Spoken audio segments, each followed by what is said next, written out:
Hello দর্শক বন্ধুরা, আজকে আমি ওয়াটার কালার একদম প্রথম থেকে কিভাবে শিখতে হয় তার একটা ভিডিও আজ আমি বানাতে চলেছি। তো যারা একদম বিগিনার্স, একদম নতুন যারা ওয়াটার কালার হাতে নিয়েছো তাদের জন্য এটা একটা টিউটোরিয়াল ভিডিও হতে পারে। তো আমরা অনেক টিচার মিলে আছি যারা সবাই যে যার বিভিন্ন রকম পদ্ধতি করে শেখানো হয়, কিন্তু আজকে আমি একদম ইজি ওয়েতে একদম প্রথম থেকে স্টেপ বাই স্টেপ কীভাবে শিখতে হবে। এবং ওয়াটার কালার সম্বন্ধে অনেক ধারণাই অনেকের কম থাকে। তো প্রথম থেকেই যদি আমি এই ওয়েতে শিখি বা শেখাই তাহলে প্রায় সবারই প্রায় শিখতে সুবিধা হবে। তো আমি আজকে শেখাবো যে ওয়াটার কালার সম্বন্ধে। আগে আমি কিন্তু জল নিয়েছি বেশি করে, কেন আমার যতটা জায়গা জল ভরতে হবে বা রং ভরতে হবে ততটা জল আমি সেই কোয়ান্টিটিতে জল আমি আগে থেকে নিয়ে নিয়েছি। এবং তারপরে আমি প্রথমে হালকা রং মিশিয়েছি। হালকা রং মেশানোর পর আমি ডিপ রংটা মিশিয়েছি। যেমন প্রথমে নিয়েছি হলুদ এবং তারপরে নিয়েছি সবুজ। মিশিয়ে আমার যতটা দরকার ততটা রং আমি বানিয়ে নিয়েছি। বানিয়ে নেওয়ার পর আমি রংটা ভরা শুরু করছি। এবং কোন দিক থেকে রংটা ভরলে সুবিধা হবে এবং আমার রঙের ঘনত্ব কতটা মোটা হবে এবং পাতলা হবে সেটাও প্র্যাকটিসের মাধ্যমে ছাড়া শেখা সম্ভব না। তো ভিডিওতে দেখা যাচ্ছে যে আমি কত পরিমাণ পাতলা রং বানিয়েছি। এটা অ্যাকচুয়ালি পারফেক্ট। এর চেয়ে পাতলাও যেন না হয়, আবার এর চেয়ে যেন মোটাও না হয়।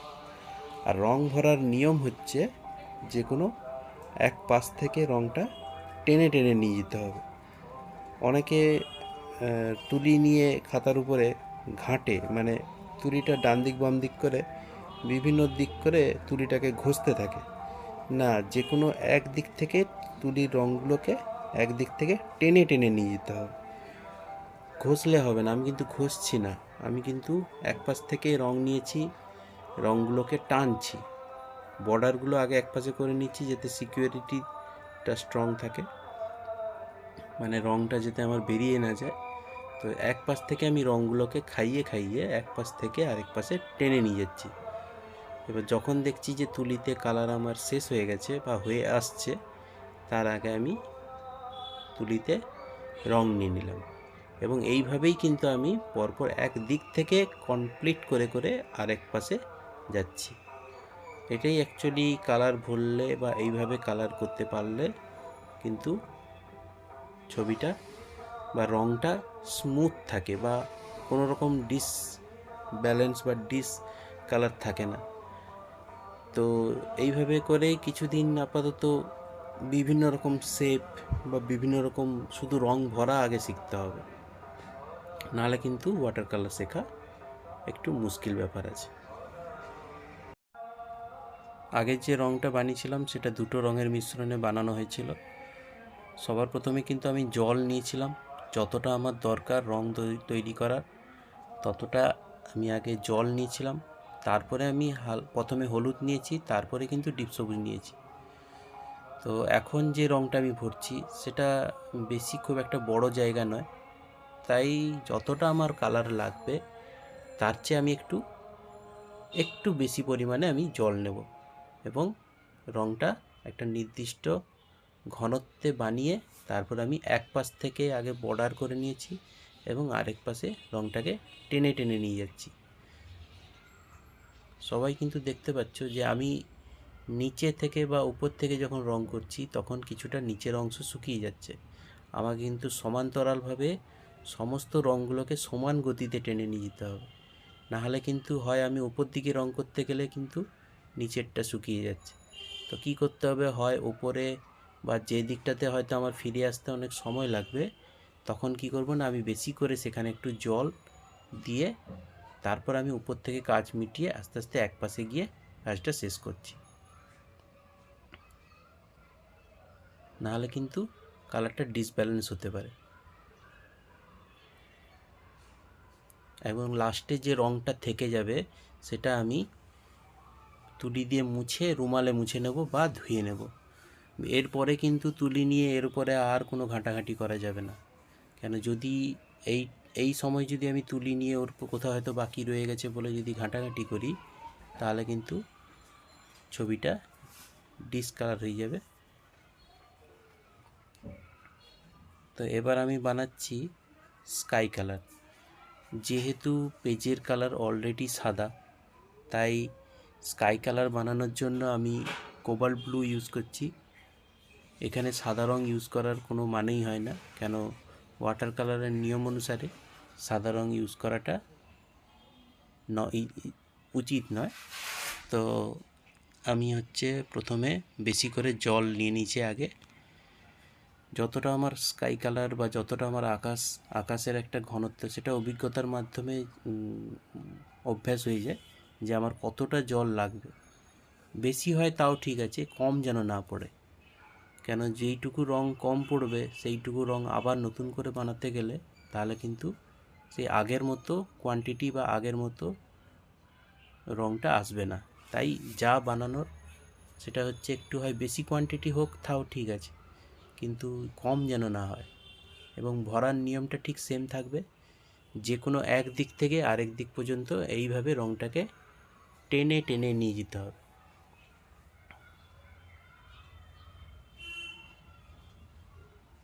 এবং সমান গতিতে, কোনো রকম ওপরে হয়তো বাদ রয়ে গেছে বা উপরে রেখে আমি নিচের দিকে একটু সময়টা বেশি দিচ্ছি, তো উপরের দিকে কিন্তু শুকিয়ে যেতে পারে।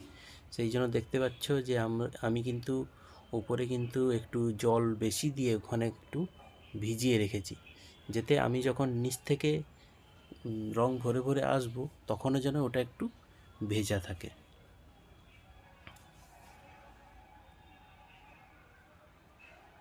এইভাবে রংটাকে আমি টানছি।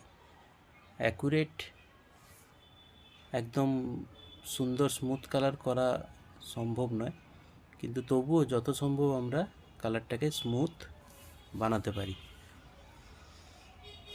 আরেকটা কথা একটু মাথায় রাখতে হবে, আমরা যে কালারগুলো পরপর করছি সেগুলো যেন একটা কালার শুকিয়ে যাওয়ার পরে নিশ্চয়ই তার পাশে অন্য কোনো কালার দিতে হবে, না হলে কিন্তু দেখতে পাচ্ছ হয়তো স্প্রেড হয়ে যাচ্ছে। এই স্প্রেডটা হওয়াটা কিন্তু ঠিক না। স্প্রেড যাতে না হয় তার জন্য একটু ডিস্টেন্স বা সময়ের ডিস্টেন্স একটু রাখার চেষ্টা করতে হবে। মানে ধরো আমি হালকা সবুজটা করলাম, 2 মিনিট কি 5 মিনিট একটু ওয়েট করে তারপরে গিয়ে সবুজটা ভরলাম, সবুজটা শুকনো হলো, তারপরে গিয়ে আমি হয়তো স্কাইটা ভরলাম। মানে পাশাপাশি যে কোনো কালার যদি একটুখানি হয়তো ভেজা থাকে, তাহলে কিন্তু তার পাশে যদি আমি অন্য কালার করতে যাই তাহলে কিন্তু স্প্রেড করবে, অবশ্যই করবে। তো এইটা আমাদেরকে একটু এড়িয়ে চলতে হবে। তো এইভাবে দেখতে পাচ্ছ যে আমি কালারটা এক পাশ থেকে আরেক পাশ পর্যন্ত সুন্দর করে ভরে নিয়েছি।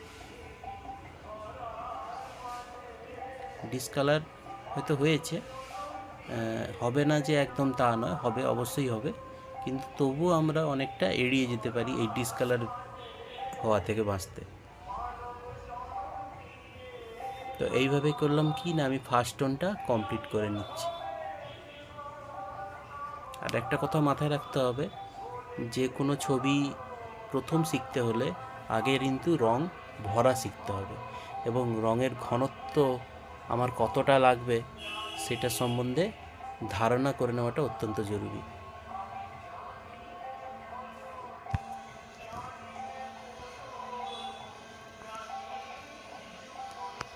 দেখতে পাচ্ছ আমার রং হয়ে গেছে। ব্রাউন কালারটা আমি গাছের ডালে ভরে দিয়েছি। এবার আমি এর সেকেন্ড টোন করব। সেকেন্ড টোন করার নিয়ম আমার আগের যে রংটা আমি ফার্স্ট টোনে করেছিলাম সেটা যেন পুরোপুরি শুকনো হয়ে যায়। শুকনো না হলে কিন্তু আমি সেকেন্ড টোন করতে পারবো না। আর সেকেন্ড টোন আমি এটা স্টেপ, যেহেতু সবার প্রথম যদি ভিডিওটা করছি, তাই সেকেন্ড টোনটা আমি এইভাবেই করছি। কিন্তু সেকেন্ড টোন বিভিন্ন রকম পদ্ধতিতে করা যায় বা বিভিন্ন রকম স্টাইলে করা যায়, কিন্তু আমি এটা এইভাবে করছি। শুধু মনে রাখতে হবে এই যে আমরা যখনই সেকেন্ড টোন করব, ফার্স্ট টোন যেটা দিয়েছিলাম সেই ফার্স্ট টোনটা যেন পুরোপুরি শুকনো হয়ে যায়, না শুকনো হলে কিন্তু সেকেন্ড টোন করার কোনো নিয়ম নেই। এবং যেহেতু আমি এটা স্টেপ বাই স্টেপ ভিডিও করছি, যারা বিগিনার্স তাদের জন্য করছি, তো সেই জন্য আমি একদম সহজ করে সেকেন্ড টোনটা দিচ্ছি আর একদম সাইড বরাবর। থার্ড টোনটা অনেকে একটু ডিপ রং দিয়েও করতে পারে, কিন্তু আমি আজকে থার্ড টোনটা দেখালাম না। আমি শুধু সবার কাছে আশা করব যারা ভিডিওগুলো দেখছে তারা এই আমার শেখানোর পদ্ধতিগুলো ফলো যদি করে থাকে, তারপরে গিয়ে আমি থার্ড টোনটা দেখাবো, তবে গিয়ে সবার কিন্তু শিখতে সুবিধা হবে।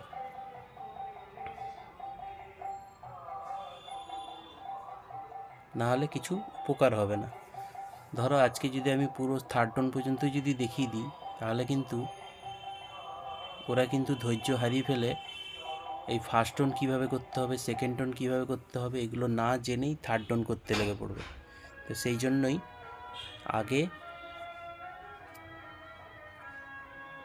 সেকেন্ড টোন, প্রথমে ফার্স্ট টোনটা কীভাবে করতে হবে ঠিক করে করতে হবে, সেকেন্ডলি হচ্ছে সেকেন্ড টোনটা হচ্ছে আর একটু খেয়াল রেখে করতে হবে। ধরুন আমি উপরে গ্রিন কালার দিয়েছি, ডিপ গ্রিনের উপরে ওই ডিপ গ্রিনটাকে একটু মোটা করে ঘন করে বর্ডার দিয়েছি, এবং আমি এখানে গাছের ডালে দিচ্ছি ব্রাউন কালার। আগে যেটা দিয়েছিলাম ওটা পাতলা ব্রাউন ছিল, আর আমি এখন সেকেন্ড টোন হিসেবে যে ব্রাউনটা দিচ্ছি সেটা ব্রাউন কালারই, কিন্তু একটু মোটা। জাস্ট কয়েকটা দাগ কেটে আমি এটাকে আলো ছায়া দেখাচ্ছি। এখানে আমি শেডিং বা ব্লেন্ডিং দেখালে অনেকে হয়তো পারবে না, তাই আমি এটা জল রং করার সময় মাঝে কিন্তু ওই কোনো রকমভাবে জল নিয়ে কিন্তু কাজ করা যাবে না। যে রংটা আমরা বানিয়েছিলাম সেই রংটাই কিন্তু দিয়েই ভরতে হবে। যদি আমি তো বলে থাকি যে জল নিয়ে একটু পাতলা করে রাখতে হবে, তার মানে এই যে ওইখানে যে রংটা আমি বেশি করে বানিয়েছি সেই রংটা একটু পাতলা করে অনেকক্ষণ দিয়ে রাখতে হবে, না হলে কিন্তু জল দিলে কিন্তু ডিসকালার হবেই হবে। সেই জন্য জল আমার যতটা লাগবে বা যতটা আমার রং দরকার তত পরিমাণ জল নিয়ে একসঙ্গে একবারই কালার বানাতে হবে, দুবার ধরে বানানো যাবে না। সবার কাছে আমার অনুরোধ রইল যে এই ভিডিওটি কেমন লাগলো অবশ্যই কমেন্টের মাধ্যমে জানাবেন, এবং অবশ্যই সাবস্ক্রাইব করবেন যাতে আমি এরকম ভিডিও আরও ছাড়তে পারি। তো আজকের মতো আসছি, এবং পরবর্তী আরও আমি এরকম টিউটোরিয়াল ভিডিও আবার নিয়ে আসতে থাকবো। ভালো লাগলে অবশ্যই শেয়ার করবেন।